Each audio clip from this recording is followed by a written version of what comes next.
अमर है, श्री राम अमर है। साधिद्दाम साधिद्दाम కాశీరామ ఆశలు సాధిద్దాం. ఎంత ఓకే గుర్తుపట్టారు స్వామి పట్టుకుంటే మనం పట్టుకున్నట్టు. ఊపులో సపోర్ట్ ఉంటుంది.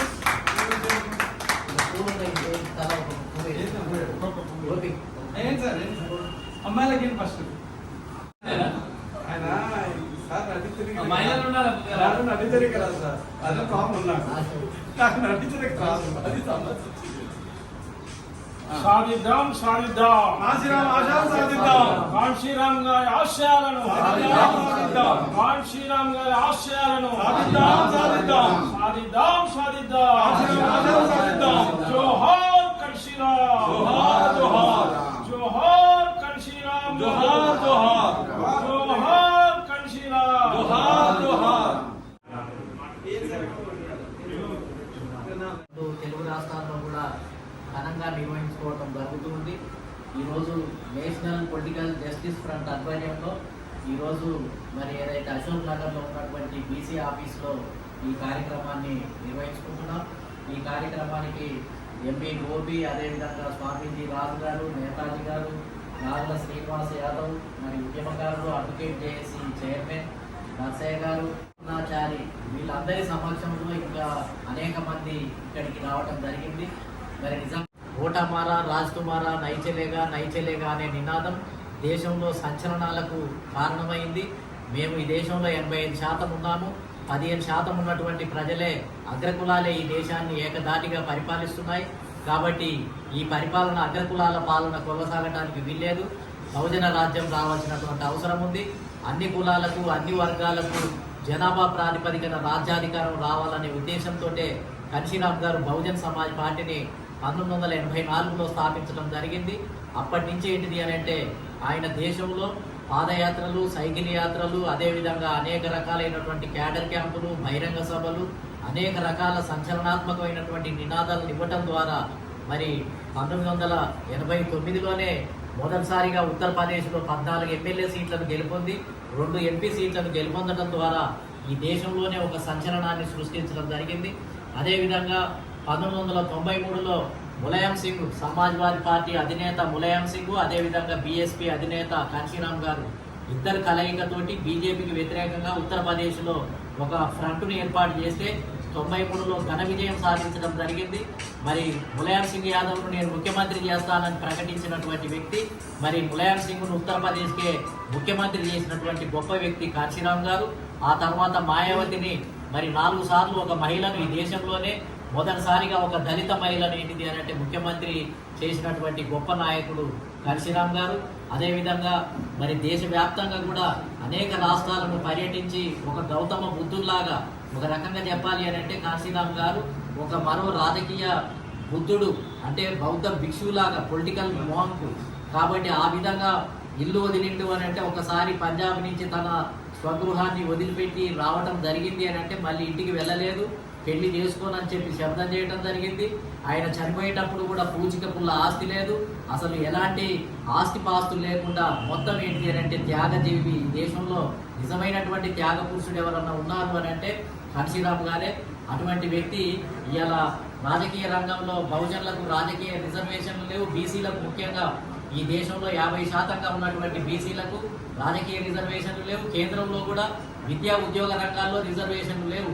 కానీ మొదటిసారిగా కాశీరామ్ గారు మొత్తం ఒకటి బీసీలకు ఏంటి అని అంటే మండల్ కమిషన్ లాగు కరో, వర్ణా కుర్సీ ఖాళీ కరో అనే నినాదాన్ని పెద్ద ఎత్తున పోరాటం చేసినటువంటి వ్యక్తి ఆయన. 1990లో ఆయన చేసినటువంటి పోరాట ఫలితంగానే మండల్ కమిషన్ అమలు చేసి ఈ దేశంలో ఇవాళ బీసీలంతా కూడా 27% కేంద్ర సర్వీసులలో ఉద్యోగాలు పొందుతున్నారు అని అంటే అది కాశీరామ్ గారి యొక్క త్యాగ ఫలితమే. కాబట్టి ఇవాళ బీసీలు ఈ దేశంలో సగం జనాభా ఉండరు. కాబట్టి బీసీలను ఏ రాష్ట్రంలోనైనా ముఖ్యమంత్రులు చేయాలి, ఎస్సీలను ముఖ్యమంత్రులను చేయాలి, ఎస్టీలను చేయాలి, మహిళలను చేయాలి అనే ఒక బలమైనటువంటి పట్టుదలతోటి బీసీలు ఈ దేశానికి ప్రధానమంత్రులు కావాలి, ఈ దేశంలో ఎక్కువ నష్టపోయేది బీసీలే అని చెప్పడం జరిగింది. ఎందుకంటే బీసీలకు రాజకీయ రిజర్వేషన్లు లేవు. రాజకీయ రిజర్వేషన్లు లేనటువంటి బీసీల సీట్లను, ఎమ్మెల్యే సీట్లను, ఎంపీ సీట్లను అగ్రకులాలే కొల్లగొట్టి అనుభవిస్తున్నారు. కాబట్టి ఎస్సీ ఎస్టీలకు రిజర్వేషన్లు ఉండటం వల్ల కనీసం ఏంటిది అని అంటే ఎవరో ఒకరు వారి తరఫున ఎమ్మెల్యేలుగా ఎంపీలుగా గెలవగలుగుతున్నారు. కానీ ఎక్కువ నష్టపోయేది బీసీలే అని చెప్పి బీసీల పక్షాన నిలబడి పోరాటం చేసినటువంటి వ్యక్తి కన్షీరామ్ గారు. ఇలా ఆంధ్రప్రదేశ్లో, ఉమ్మడి ఆంధ్రప్రదేశ్లో కానీ ఇవాళ 2 తెలుగు రాష్ట్రాల్లో మరి ఏకధాటిగా అగ్రకులాలే, ముఖ్యంగా శూద్ర అగ్రకులాలే, కమ్మ, రెడ్డి, వెలమ కులాలే ముఖ్యమంత్రులు అవుతూ ఎమ్మెల్యేలుగా గెలుస్తూ రాజ్యాధికారాన్ని కొల్లగొడుతూ బీసీలకు దక్కాల్సిన సీట్లన్నీ కూడా వాళ్ళే అనుభవిస్తూ మొత్తం ఈ రాష్ట్రంలో ఉన్నటువంటి ప్రయోజనాన్ని మొత్తం కూడా కబ్జా చేసినటువంటి పరిస్థితి ఉంది. మరి నిజంగా కన్షీరామ్ గారికి మనం నివాళులు ఇవ్వటము అని అంటే, నివాళులు అర్పించటము అని అంటే మన ఎస్సీ ఎస్టీ బీసీ మైనార్టీలు, మహిళలు అందరూ కూడా కలిసి మనమంతా కూడా ఏంటిది అని అంటే కన్షీరామ్ గారి మార్గంలో నడిచి ఈ రాష్ట్రంలో అగ్రకులాల యొక్క కబంధ హస్తాల నుంచి బీసీ సమాజాన్ని, బహుజన సమాజాన్ని విముక్తి చేయాల్సినటువంటి సమయం ఆసన్నమైంది. కాబట్టి దానికోసమే మనమంతా కూడా కంకణదారులై రానున్నటువంటి 2028లో మనం బలమైన రాజకీయ శక్తిగా ఎదగాల్సినటువంటి అవసరం ఉంది. అన్ని బీసీ సంఘాలను, ఎస్సీ సంఘాలను, ముస్లిం సంఘాలను, మహిళలందరినీ కూడా కలుపుకొని వచ్చే ఎన్నికలలో 119 అసెంబ్లీ నియోజకవర్గాల్లో పోటీ చేసే విధంగా నేషనల్ పొలిటికల్ జస్టిస్ ఫ్రంట్, అదేవిధంగా ఇతర భావసారూప్యత కలిగినటువంటి పార్టీలను కలిపి మనం బలంగా ఏంటిది అని అంటే ఈసారి ఢీకొనాలి. ఈసారి రాజ్యాన్ని మనం గుంజుకోవాల్సినటువంటి అవసరం ఉంది. కాబట్టి కన్షీరామ్ గారి అడుగుజాడల్లో మనం ముందుకు వెళ్ళాలి. గతంలో మహాత్మా జ్యోతిరావు పూలే, బాబాసాహెబ్ అంబేద్కర్, కన్షీరామ్ గారు చేసిన త్యాగాలు వృధా కావడానికి వీల్లేదు. ఖచ్చితంగా వారి మార్గంలో మనం పయనించడం ద్వారా ఈ రాష్ట్రాన్ని మనం పరిపాలించే దిశగా ఎవరి జనాభా ప్రకారం వాటా ఆ కులాలకు దక్కాల్సినటువంటి అవసరం ఉంది. ఒక రెడ్డి సామాజిక వర్గం, కమ్మ సామాజిక వర్గం, వెలమ సామాజిక వర్గమే మనకు దక్కాల్సిన ఎమ్మెల్యే, ఎంపీ సీట్లను, ఉద్యోగాలను, కాంట్రాక్టర్లను మొత్తం బడ్జెట్నే కొల్లగొట్టి అనుభవిస్తున్నారు.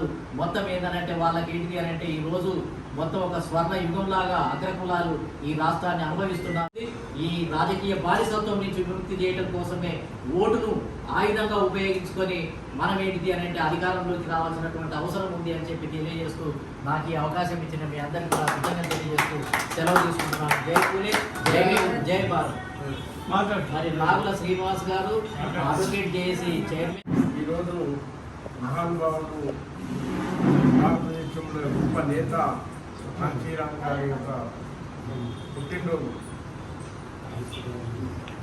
అలాంటి నేతలు మనం స్మరించుకోవడం అంటే ఒక సామాన్య మానవుని మనం స్మరించుకున్నట్టే లెక్క. ఒక సామాన్య మానవుని కూడా ఒక individual, every individual must be respected అనేది ఏదైతే పాలసీ ఉందో, రాజ్యాంగం కల్పించినటువంటి హక్కులు ఏదైతే ఉన్నాయో, సమాజంలో ఉన్నటువంటి అందరికీ కూడా అందాలనే ప్రగాఢ విశ్వాసంతో ఓటు ద్వారానే చేంజ్ అనేది సాధించగలుగుతామనేది దృఢ సంకల్పంతో ముందుకొచ్చి దేశంలోనే గొప్ప పెనుమార్పు తీసుకొచ్చినటువంటి మహానుభావుడు కన్షీరామ్ గారు. కన్షీరామ్ గారు ఒక సామాన్య మానవుడు కూడా ఓటు హక్కు అనేది ఏ విధంగా వేసుకోవాలి, ఎట్లా మారుతాయి, తర్వాత మార్చుకోవాలంటే, ఓటును సద్వినియోగం చేసుకోవాలంటే ఒక మహా గొప్ప అవకాశాన్ని అదే ఏ విధంగా నిర్మించుకోవాలి, మన నిర్మాణం మనమే చేసుకోవాలి. ఎవరో నిర్మించాలి ఈ జీవితాన్ని అనేది తప్పు. కాబట్టి మన జీవితాలను మనమే నిర్మించుకున్నాము. ఒక రాజకీయ అంశమే చేంజ్ తీసుకొస్తుంది నీలో, ఆర్థికంగా, సామాజికంగా, ఏ కోణంలో కానీ, ఎకనామికల్ కానీ, ఇదే అధికారంలో కానీ, ఇదే విధంగా ఒక ఇండస్ట్రియలైజేషన్లో కానీ అన్నింటిలో ముందుకు రావాలంటే రాజకీయ పరిణామంలో చాలా పెద్ద ఒక రిప్రజెంటేషన్ అనేది ఉండాల్సిన అవసరం ఉందని తెలియజేసి ఆ రిప్రజెంటేషన్ దిశగా ముందుకు పోయి సమాజంలో గొప్ప మార్పును తీసుకొచ్చిన మహానుభావుడు కన్షీరామ్ గారు. కన్షీరామ్ గారి యొక్క ఆలోచన విధానం అనేది ఈ రాజకీయ అంశం ఏదైతే ఉందో, సామాజిక అంశము, అదేవిధంగా సమాజంలో అన్ని వర్గాలకు కూడా గొప్ప అవకాశాన్ని, రాజకీయ అవకాశాన్ని కల్పించాలని